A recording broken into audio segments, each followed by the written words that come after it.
Bienvenidos a la clase de tejido conectivo especial Sangre. Este contenido es parte del tejido o sistema cardiovascular. Vamos a hablar acerca de los componentes de la sangre, las células sanguíneas, especialmente cuáles son las principales células leucocitos, cómo se clasifican. Pero antes tenemos que mencionar que la sangre tiene las siguientes características histológicas. La sangre es un tejido altamente estudiado. De hecho, cuando nos enfermamos o cuando los animales se enferman, lo primero que uno tiene que pedir como médico veterinario es un examen de sangre. ¿Por qué? Porque en la sangre podemos encontrar mucha información respecto a cómo están funcionando los órganos de los diferentes sistemas de nuestro cuerpo.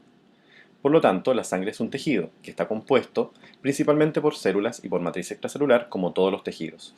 Las células son los que abordamos en histología. Sin embargo, el componente de matriz extracelular se denomina plasma sanguíneo. La diferencia de la matriz extracelular del tejido conectivo especial sangre a la de todos los otros tejidos conectivos es que carece de fibras.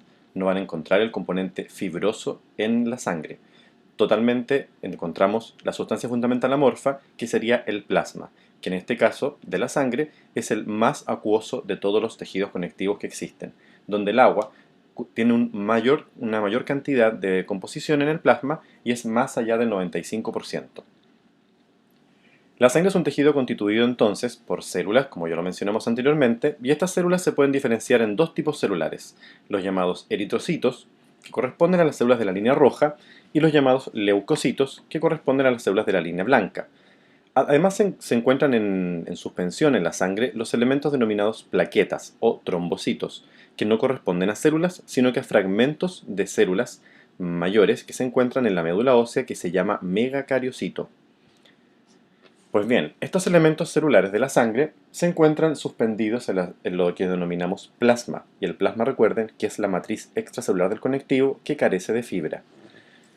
La sangre circula por el sistema cardiovascular transportando, entre otras cosas, oxígeno, CO2, proteínas no colágenas y nutrientes. Posee un pH alcalino de 7.4, es de tipo viscosa, no tiene que ser ni muy líquida ni muy espesa, y tiene principalmente un color rojo brillante en el caso de la sangre arterial, porque ese color lo dan el hierro que está adherido a la hemoglobina, que es la que va a transportar los gases en la sangre. Es un color entonces rojo más oscuro a nivel venoso cuando la sangre está saturada de CO2. Nosotros como seres humanos tenemos alrededor de 4 litros o hasta 5 litros de sangre en nuestro organismo, pero si lo consideramos como en otras especies, como los perros o los gatos o los equinos, tiene el 7% del peso corporal. Constituye alrededor entonces de este 7% del peso corporal, y los eritrocitos son las células más abundantes. A los eritrocitos también se les llama glóbulos rojos o hematíes. Los leucocitos y las plaquetas corresponden, ojo, al 1% del volumen de las células de la sangre. Solo el 1% son de la línea blanca o leucocitos. Estas células nos ayudan en la defensa. Tenemos distintos tipos de leucocitos y los vamos a ir revisando a medida que vamos avanzando por la clase. Es un conectivo que carece de fibras, y en el plasma también se encuentran disueltas algunas proteínas o algunas otras sustancias, como por ejemplo las hormonas, que son elementos de secreción de las glándulas endocrinas o células endocrinas. También hay transporte de electrolitos, que son minerales o son formas iónicas de esos minerales, como por ejemplo el calcio, cuando lo vimos en la clase de hueso, y también gases, como el CO2 y el oxígeno. Las células van a participar en la defensa del organismo, son parte también del sistema inmune de la sangre, y tienen como una principal característica estas células que pueden permanecer vivas tanto al interior de los vasos sanguíneos como fuera de los vasos sanguíneos. Me refiero a las de la línea blanca, porque la única célula que no sobrevive al exterior de un vaso sanguíneo o en el extravascular es el eritrocito. La sangre participa también o tiene un mecanismo de regulación de la hemostasia. Eso quiere decir que la sangre permanezca siempre fluida, no coagulable. Por lo tanto, en algunas situaciones, como por ejemplo en las heridas, necesita que se forme este tapón o coágulo para no derramar esta sangre o que no se produzca un fenómeno llamado hemorragia.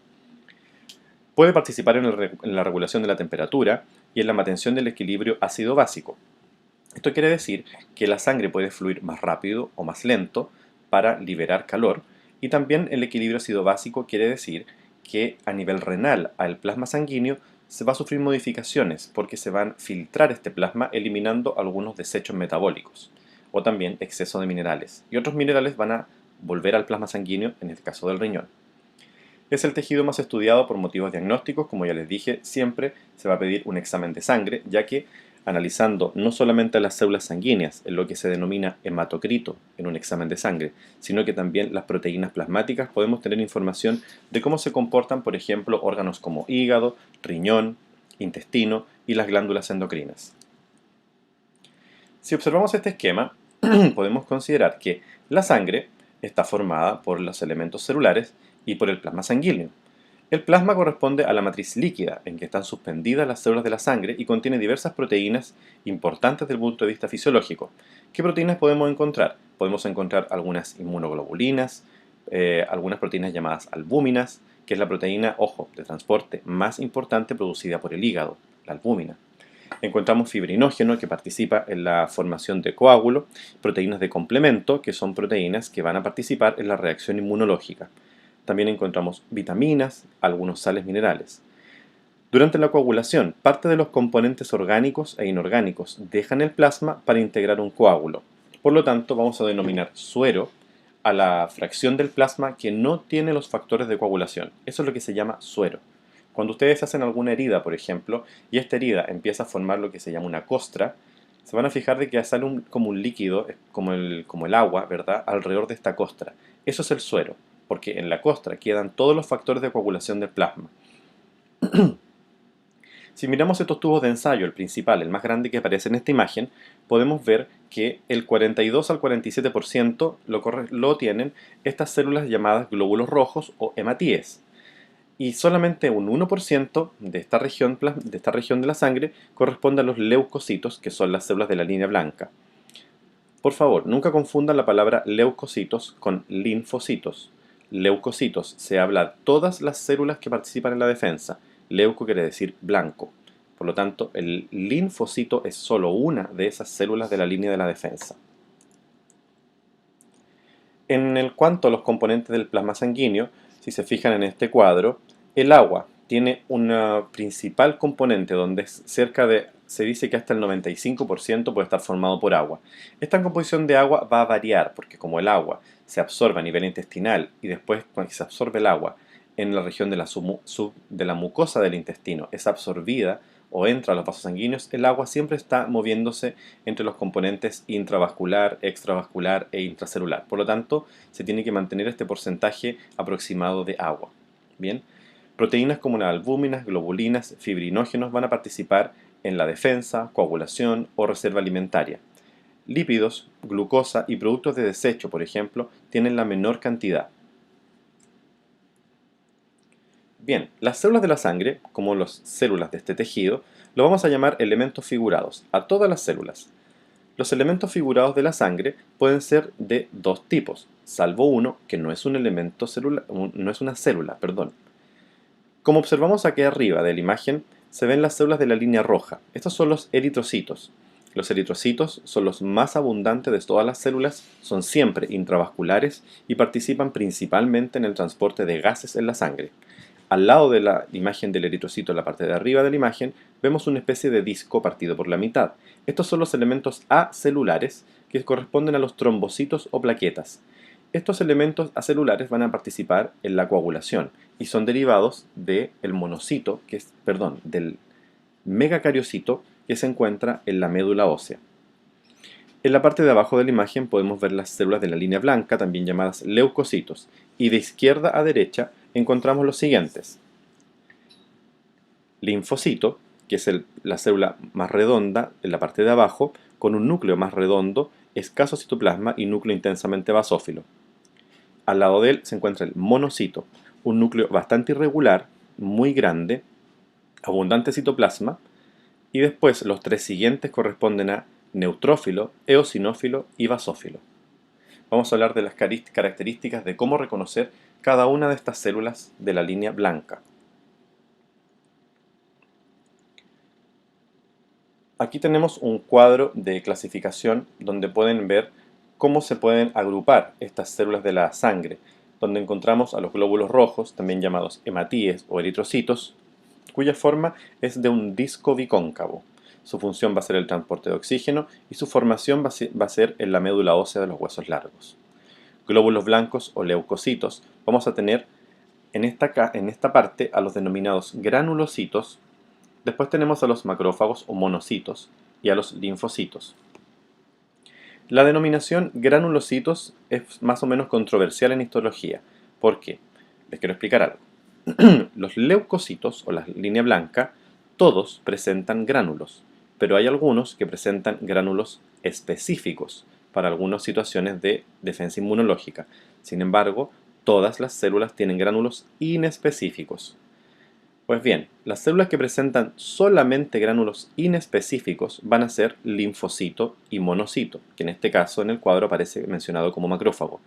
Pero aquellas que presentan gránulos de tipo inespecífico y gránulos específicos son neutrófilo, eosinófilo y basófilo.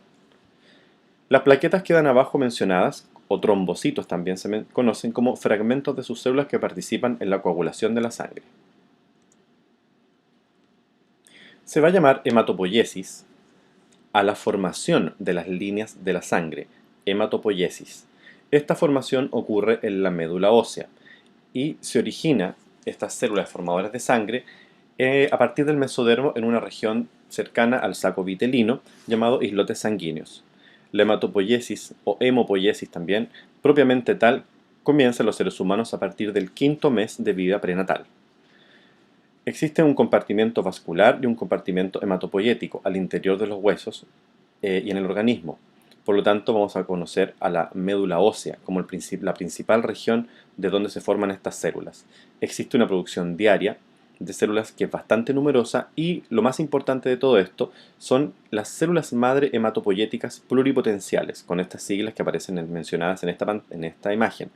Estas células madres son los precursores de todas las líneas que pueden ser de la línea roja o de la línea blanca.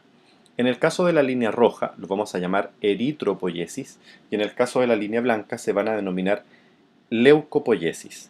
Todas, eritropoiesis y leucopoiesis, corresponde a la hematopoiesis. Hematopoiesis entonces quiere decir formación de todas las células de la sangre. Sin embargo, eritropoiesis a la de la línea roja y leucopoiesis a la línea blanca. Esto está estimulado por factores de crecimiento hematopoyéticos como la interleuquina y factores también como las proteínas eritropoyetina y trombopoyetina. Comencemos a hablar de la formación de la línea roja de la sangre. Los precursores de la línea roja de la sangre o eritropoiesis son el proeritroblasto, el cual es una célula muy grande que tiene de 2 a 15 micrómetros de diámetro, tiene un citoplasma muy basófilo, grande, central, intensa transcripción de ARN. Piensen que esta célula, desde un proeritroblasto, estas se encuentran siempre en la médula ósea. Ojo, todas las que vamos a nombrar como precursores se encuentran en la médula ósea. Esta célula a futuro tiene que transformarse en un glóbulo rojo.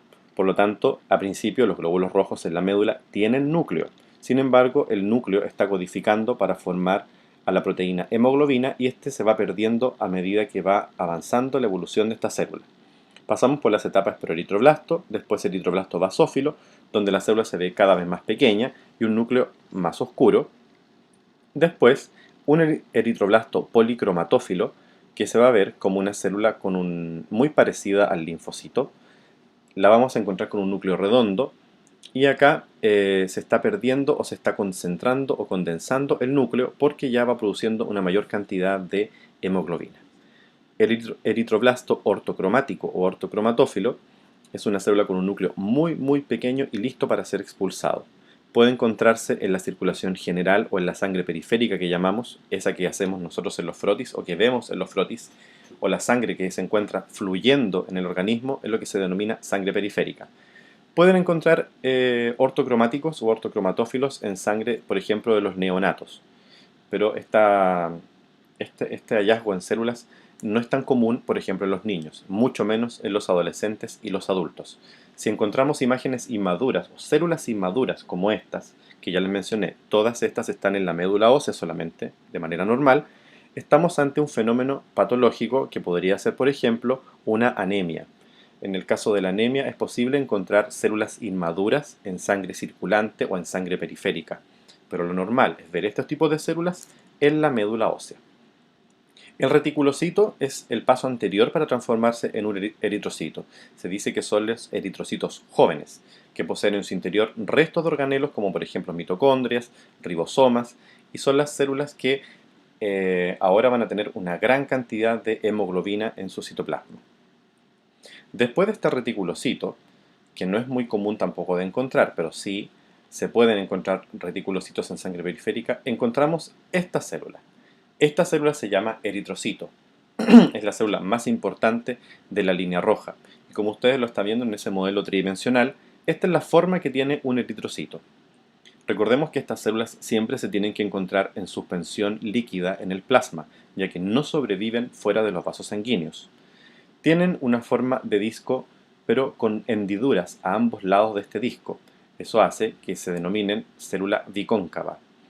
En la región de la parte cóncava, por así decirlo, en la hendidura, tienen un grosor de 0,8 micrómetros y normalmente esta célula de ancho mide 7,5 micrómetros en promedio, variando entre 7 u 8 micrómetros el promedio del ancho de esta célula según las diferentes especies. Es por esto que el eritrocito se ocupa muchas veces como un parámetro de referencia. Ustedes pueden calcular o estimar el tamaño que puedan tener las otras células de la sangre en relación siempre a un eritrocito, pensando que puede tener 7 micrómetros o también puede tener 8 micrómetros de ancho esta célula, 8 micrómetros de diámetro. Bien, entonces es muy importante que al observar los eritrocitos ustedes tengan en su mente que esa célula mide en promedio 8 micrómetros y las que están al lado ustedes van a poder calcular el tamaño relativo en base al tamaño de los eritrocitos que están al lado de estas. Bien, son anucleadas en los mamíferos ya que no presentan un núcleo, pero se pueden ver nucleadas, por ejemplo, en aves y reptiles. Y tienen forma como una especie de balón de rugby o forma de limón en algunas especies, pero normalmente son en forma de disco bicóncavo. Siempre reaccionan de un color rosado o de un color intensamente eosinófilo a la tinción, dependiendo con la tinción que se tiñan las muestras, pero normalmente se tiñen con una tinción que se llama May-Grunwald-Hiemsa o hemacolor. La reacción tan eosinófila a la tinción de esta célula obedece porque tiene solamente hemoglobina en su interior, que es una proteína. Son los más abundantes de estas células y hay aproximadamente de 4,5 a 5 millones por milímetro cúbico de sangre. Transportan oxígeno y también llevan CO2 desde y hacia los tejidos.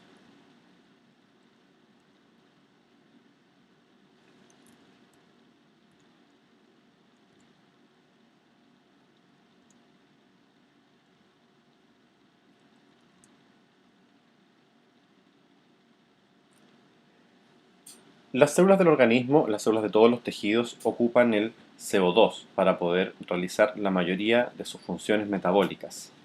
Es en el pulmón donde el oxígeno va a poder entrar o va a poder entrar hacia la sangre al cambiar la presión, desde la presión atmosférica a la presión intraalveolar. Los capilares que se encuentran rodeando los alveolos pulmonares son los que llevan la sangre saturada de CO2 producida por las células de todos los tejidos. Cuando aumenta la presión a nivel intrapulmonar, por ejemplo, cuando inspiramos al máximo, obligamos o por presión el oxígeno entra a las células glóbulos rojos y se intercambia por el CO2. De esta forma, en la expiración en la sangre, el CO2 se libera y las células sanguíneas se cargan de oxígeno. La molécula que transporta el oxígeno se llama hemoglobina. Esta hemoglobina es una proteína formada por 4 partes. En cada parte vamos a tener hierro y es en esta región donde se adhieren las moléculas de oxígeno. Por lo tanto, la hemoglobina es muy eficiente en el transporte del oxígeno. Cuando el oxígeno se adhiere a la molécula de hemoglobina, se liberan las pequeñas moléculas de CO2. El hierro es el que le da la coloración roja a la sangre, a diferencia, por ejemplo, de otros animales, otros organismos, como por ejemplo los moluscos, que ellos no tienen hierro en su sangre. Por lo tanto, no se denomina hemoglobina, se llama hemocianina, y la sangre de estos individuos es totalmente incolora o transparente. ¿Quién le da la forma a esta célula o cuál es lo responsable de la forma de esta célula? Son todas sus proteínas estructurales de citoesqueleto, donde las proteínas más importantes son la espectrina y la actina. Aquí estamos viendo que estas como cadenas que se forman bajo la membrana plasmática de la célula son muy importantes. Tenemos la espectrina y la actina como las proteínas que van a dar la forma a esta célula. ¿Por qué? Porque estas proteínas tienen la capacidad de estirarse y encogerse para hacer que esta célula pueda cambiar su forma a medida que pasa por los capilares más pequeños. La célula eritrocito mayormente se empieza como a alargar, cambia su forma de disco, se hace un poco más largo y puede pasar muy pegada a las paredes internas de los vasos sanguíneos más pequeños en el caso del cerebro, pulmón y riñón, por ejemplo. Otras proteínas como las glucoforinas y las proteínas de banda que atraviesan la membrana plasmática, las que se ven aquí de color morado o la que se ve de color rojo, son proteínas muy importantes. ¿Por qué? Porque van a ser distintas en algunos individuos y van a formar o van a dar un patrón citológico a las células, que es lo que vamos a conocer a futuro en otras materias cuando ustedes lo estudian, como los grupos sanguíneos. La mezcla que tengan estas proteínas de glucoforinas o proteínas de banda va a dar origen al reconocimiento de superficie de las células y son las que van a reaccionar cuando se tengan que reconocer algunos grupos sanguíneos de la sangre.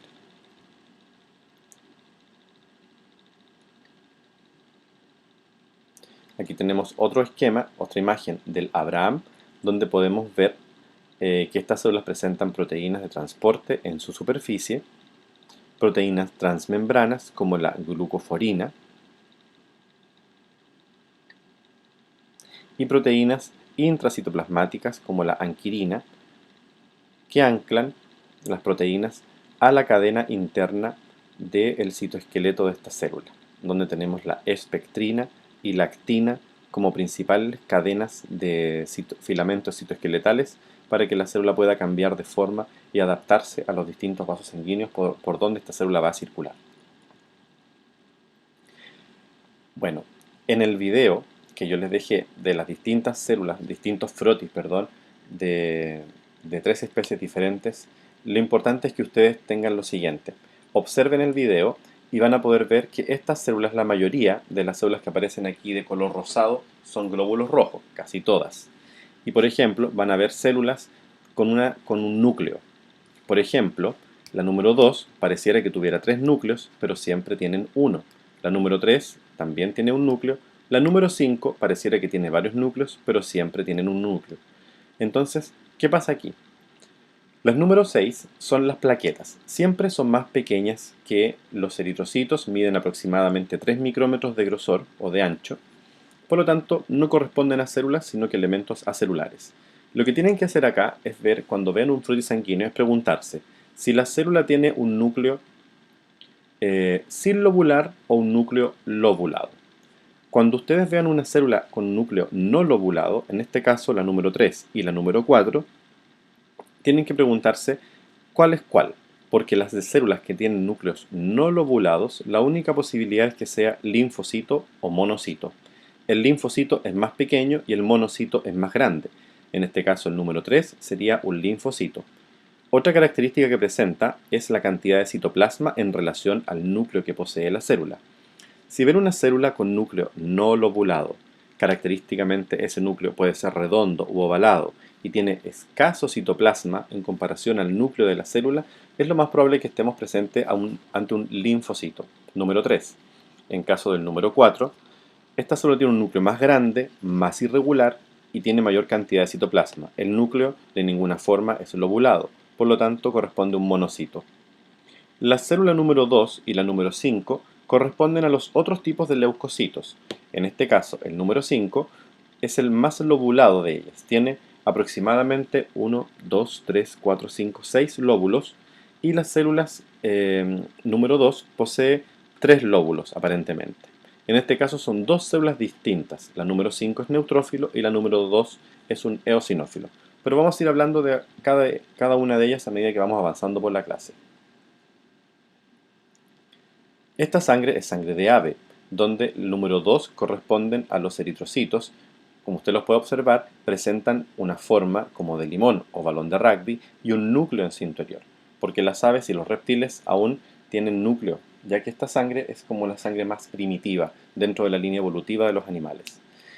Aquí es más difícil en las aves diferenciar los leucocitos, como por ejemplo el número 8 y el número 9 se ven bastante similares, ya que en los peces y en las aves se habla de heterófilos, como unas células que son muy difíciles de identificar en frotis sanguíneos y es necesario teñirlas con algunos componentes inmunológicos para poder diferenciarlas.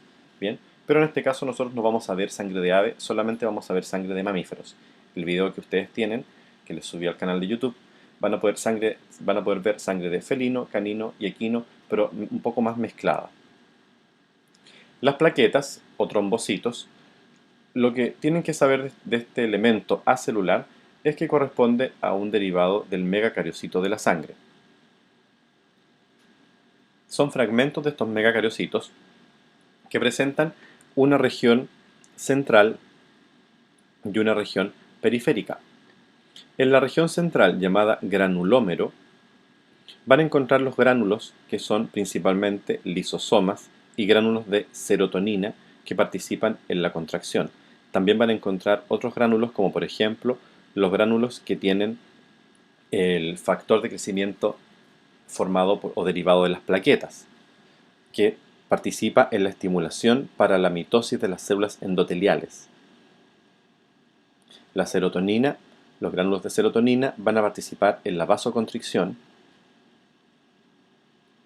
y también van a almacenar glucógenos. Es muy importante que comprendan que estos gránulos que poseen las plaquetas en su interior van a participar o se van a vertir de la célula, se van a secretar de la célula cuando ocurran fenómenos de reparación celular, por ejemplo, ante una lesión o el daño de un tejido o para el crecimiento de vasos sanguíneos nuevos. En la parte externa, estas plaquetas en la parte externa presentan proteínas como por ejemplo el factor de crecimiento von Willebrand, que son las que van a iniciar la cascada de la coagulación. Van a haber algunos receptores de superficie también, y la mayoría de las células que forman parte, la mayoría de los componentes que forman parte de la membrana, de la parte externa de la superficie de este trombocito, van a participar en las cascadas de la coagulación. Se van a ir reconociendo uno tras otro y de esta forma se pueden agregar las plaquetas, se pueden unir. El periodo de vida de las plaquetas varía hasta máximo 14 días, a diferencia de un glóbulo rojo que vive en promedio 120 días.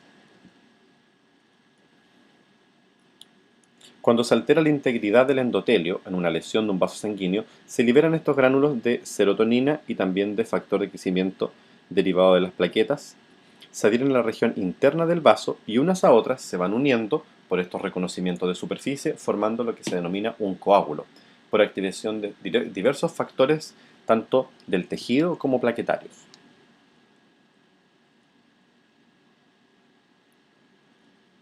Bien, ahora lo que vamos a ver es los elementos de la leucopoiesis o también llamados los leucocitos.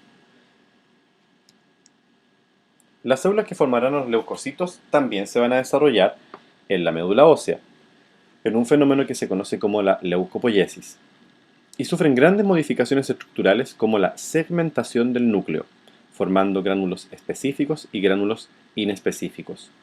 En este caso, la línea evolutiva de las células que están en la médula ósea de todos los seres vivos va a denominarse mieloblasto, promielocito, mielocito, metamielocito, mielocito en banda, mielocito segmentado y leucocito. El que vamos a ver en sangre periférica finalmente va a ser el leucocito. Estos leucocitos, como la descripción lo dice, puede tener el núcleo no segmentado y el núcleo segmentado. Les recuerdo que aquellos que tienen el núcleo no segmentado son los linfocitos y los monocitos, y aquellos que tienen un núcleo segmentado son neutrófilo, eosinófilo y basófilo.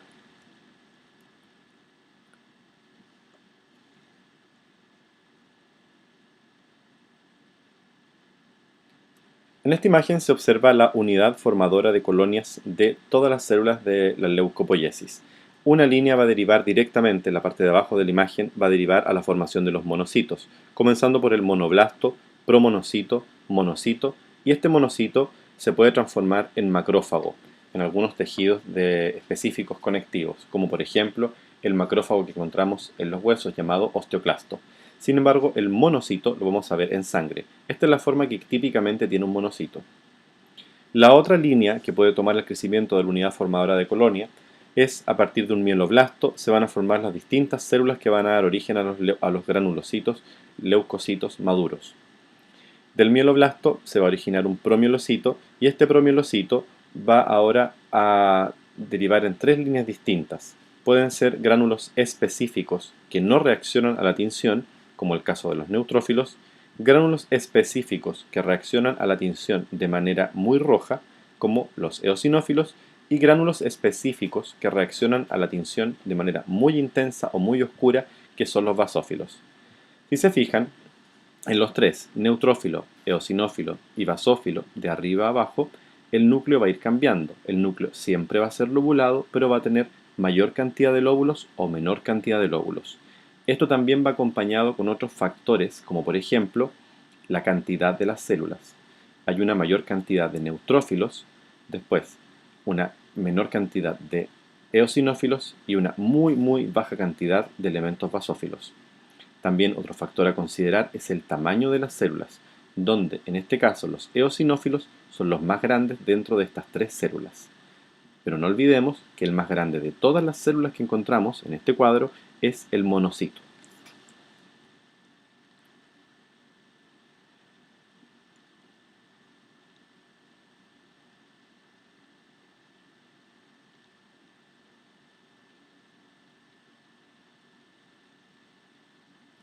Este cuadro es muy importante. Este es el cuadro para poder clasificar elementos de la sangre. Y por favor, concentrémonos en la parte de abajo de este cuadro. Podemos encontrar en la parte de abajo de este cuadro a las células que es más común de encontrar en sangre. Ellas son neutrófilo, eosinófilo y linfocitos. Esta es la forma que tienen típicamente y la coloración que tienen típicamente. Más arriba podemos encontrar a las que son totalmente intravasculares y las que vamos a encontrar generalmente al interior de los vasos sanguíneos. ¿Por qué dije que era más común encontrar las otras que están abajo?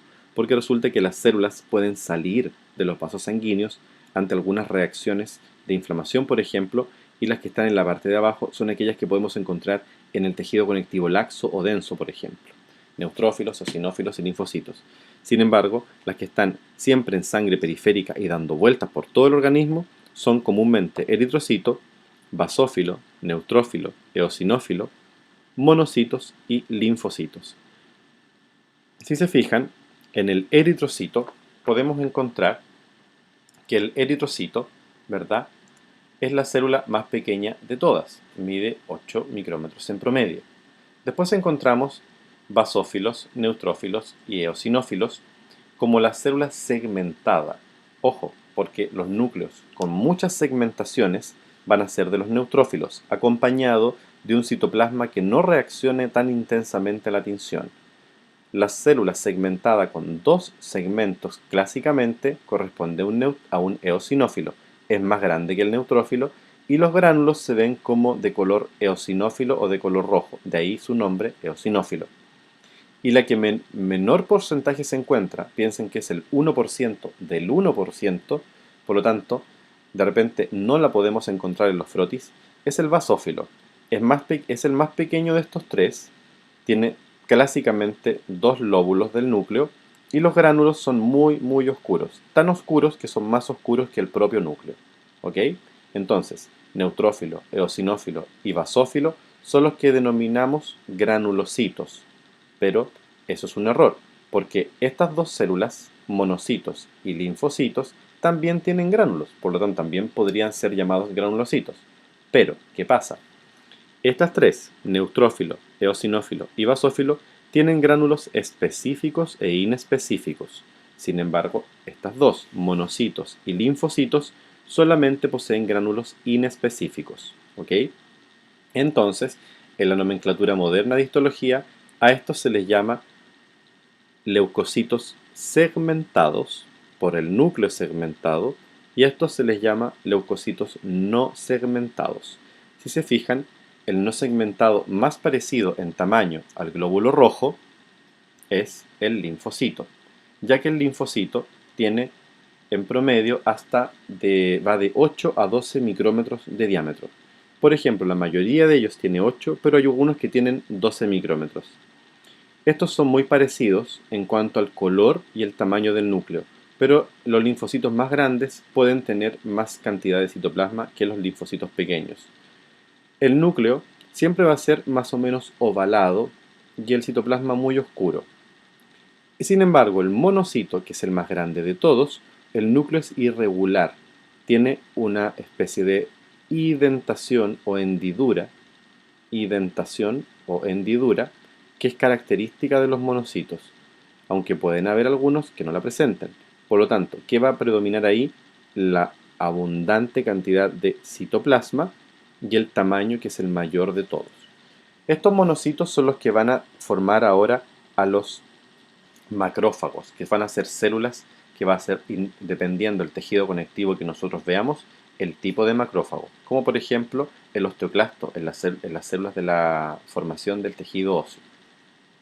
Entonces, en la sangre lo que tienen que tener muy presente cuando vean los videos es qué células están reconociendo: eritrocitos, neutrófilos, eosinófilos, en menor cantidad basófilos, si es que los ven, o monocitos y linfocitos.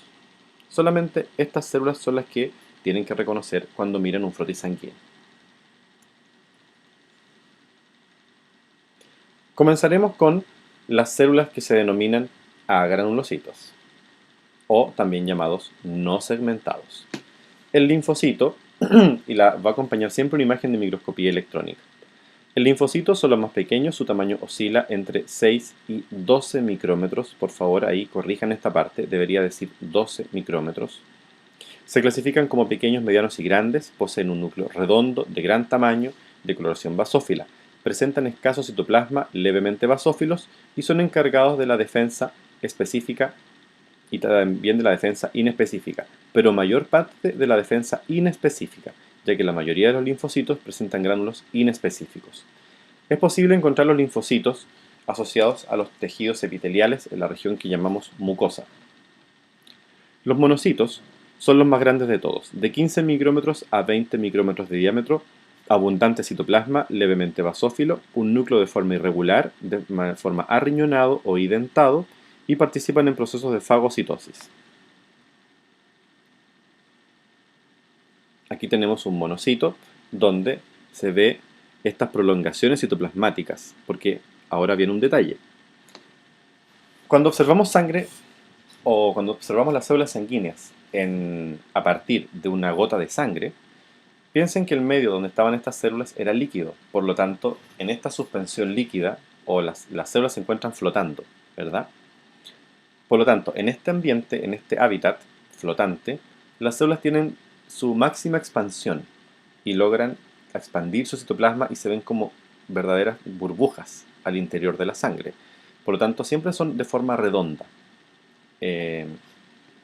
Recuerden que algunas de ellas pueden salir de los vasos sanguíneos, como por ejemplo los monocitos, los neutrófilos, los linfocitos.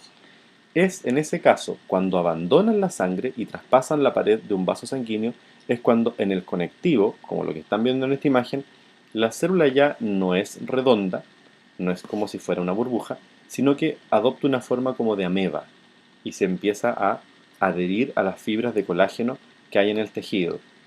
Entonces empieza a reptar por estas fibras, emitiendo prolongaciones de citoplasma, que es lo que aparece con con las flechas de color negro. Estas prolongaciones citoplasmáticas, llamadas filopodios, es como la célula puede abrirse paso entre medio de todas las fibras del conectivo y de esta forma moverse entre medio de todo el tejido conectivo o extracelular, obviamente extravascular también.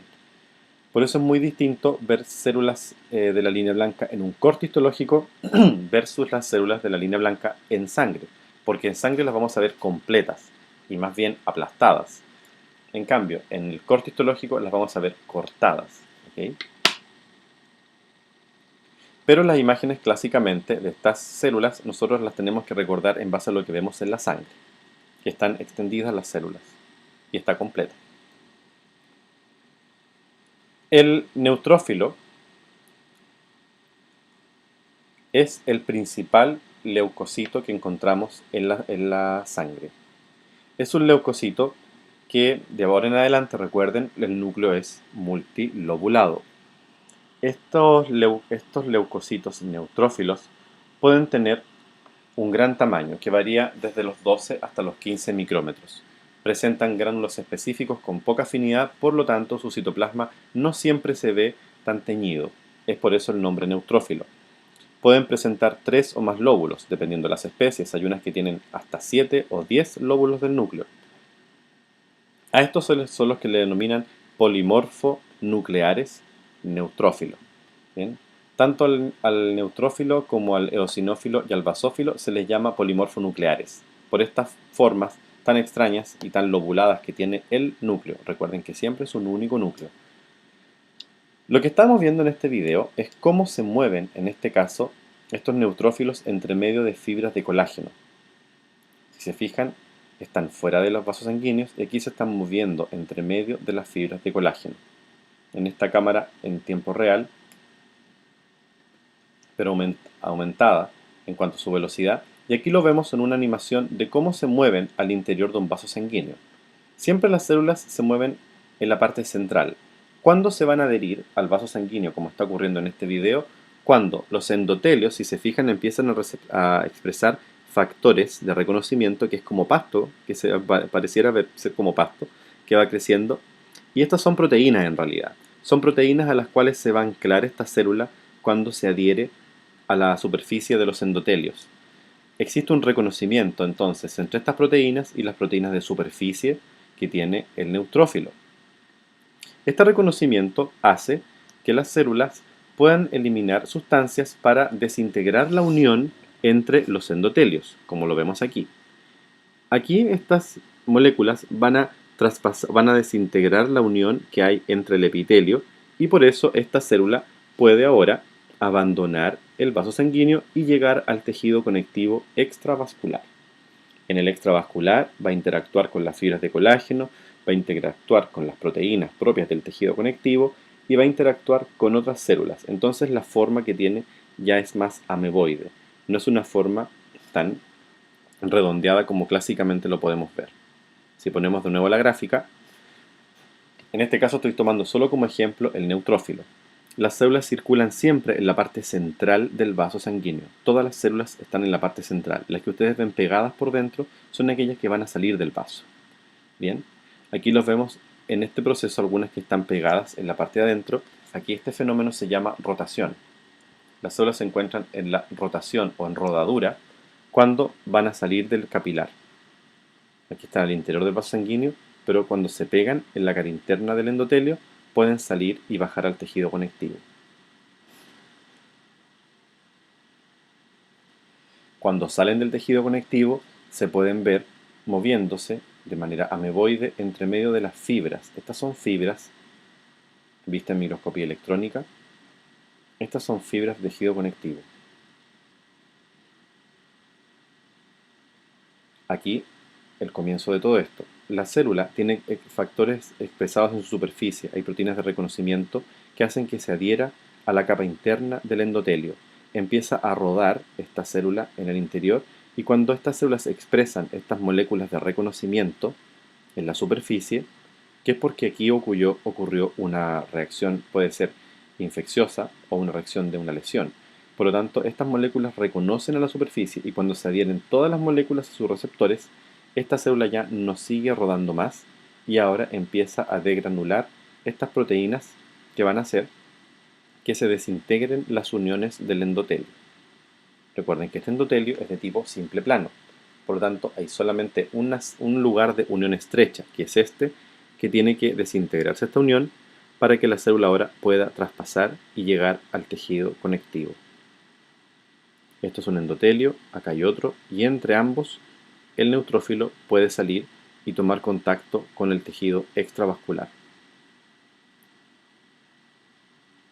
Esto va a ocurrir con neutrófilos, eosinófilos, en menor cantidad con los basófilos, aunque puede ocurrir con los basófilos, también ocurre con los linfocitos y con los monocitos, nunca con los glóbulos rojos o eritrocitos, ya que si ocurriera esto a estas células mueren. El eosinófilo también hace el mismo proceso que el anterior. ¿Cuál es la diferencia? Es el del mayor tamaño de todos los leucocitos, presenta característicamente un núcleo bilobulado y sus gránulos específicos reaccionan de color eosinófilo o de color anaranjado a la tinción. Participan principalmente en procesos alergénicos y parasitarios, a diferencia del neutrófilo que participa en la mayoría de los procesos infecciosos. Y el basófilo, leucocito basófilo, presenta clásicamente dos lóbulos del núcleo, aunque podemos ver algunos basófilos con un núcleo en forma de letra S, o también los podemos ver con tres lóbulos. Y tienen también los gránulos de color basófilo, que son gránulos muy oscuros. Esta célula, recuerden que representa el 1% de todos los leucocitos en sangre, por lo tanto es el 1% del 1% y por ese motivo es muy difícil de encontrar en los frotisanguíneos. Hay frotisanguíneos que realmente no se encuentran basófilos.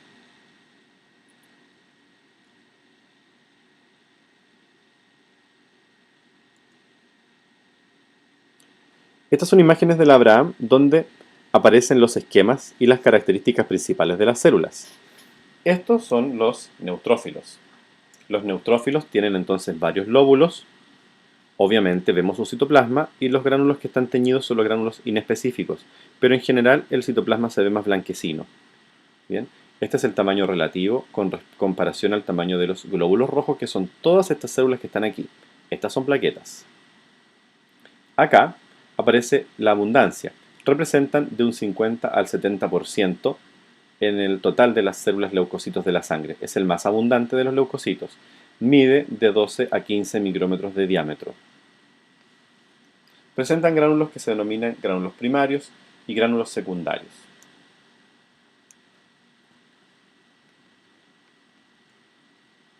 Acá tenemos los eosinófilos. El eosinófilo, clásicamente con dos lóbulos, presenta gránulos eosinófilos o gránulos que se ven de color rojo o de un color más anaranjado. El color es muy similar al color con el que se van a teñir los eritrocitos que lo acompañan, pero más intenso. Aquí vemos plaqueta y aquí vemos glóbulos rojos. ¿Por qué se ve más pálido en esta región del centro del glóbulo rojo? Porque recuerden que esta es la región más delgada del disco bicóncavo.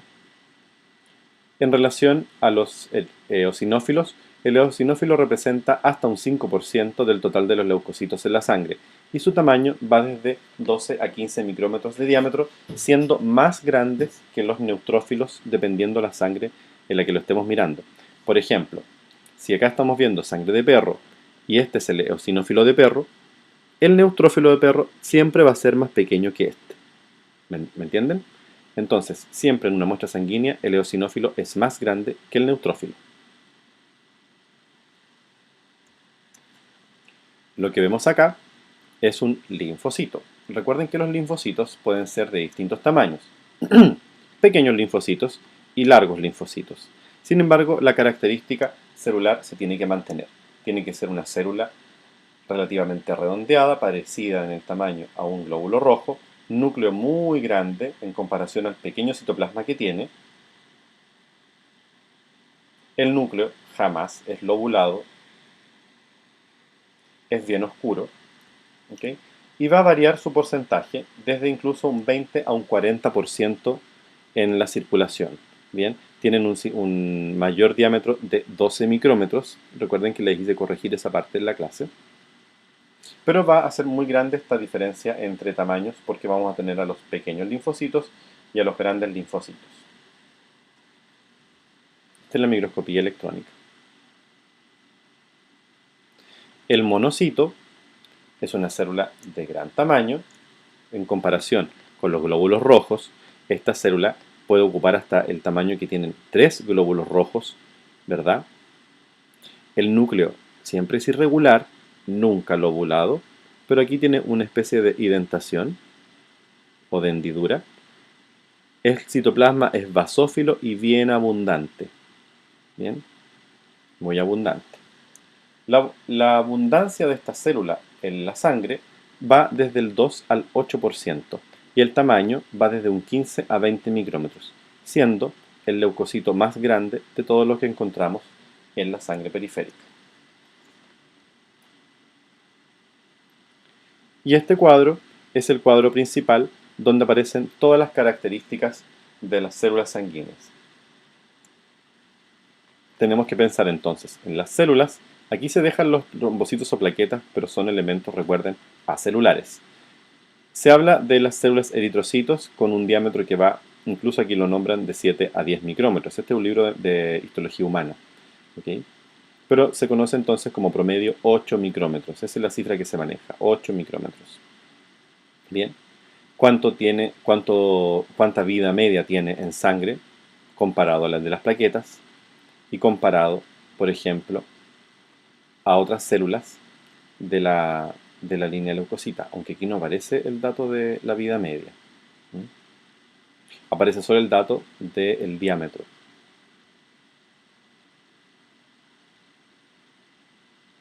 ¿Cuántos cantidad hay de ellos en hombres, en mujeres y en promedio? ¿Qué característica tiene? ¿Y qué hay en su citoplasma? ¿Y cuál es la función de la célula? Bien, eso lo podemos ver en los distintos entonces tipos que aparecen acá. Por ejemplo, un neutrófilo. Miren la abundancia del basófilo. Un 0 a un 1%. Bien. Bilobulado. La función que tiene.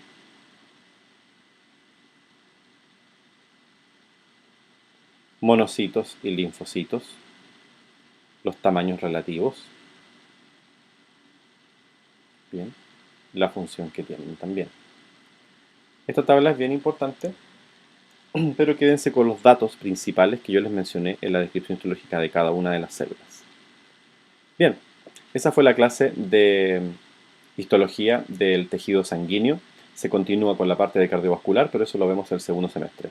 Espero que les haya quedado clara la información y ahora les invito a mirar el video donde aparecen distintas células sanguíneas, muchas, en realidad aparecen los leucocitos pero repetidos muchas veces, y traten de identificarlas.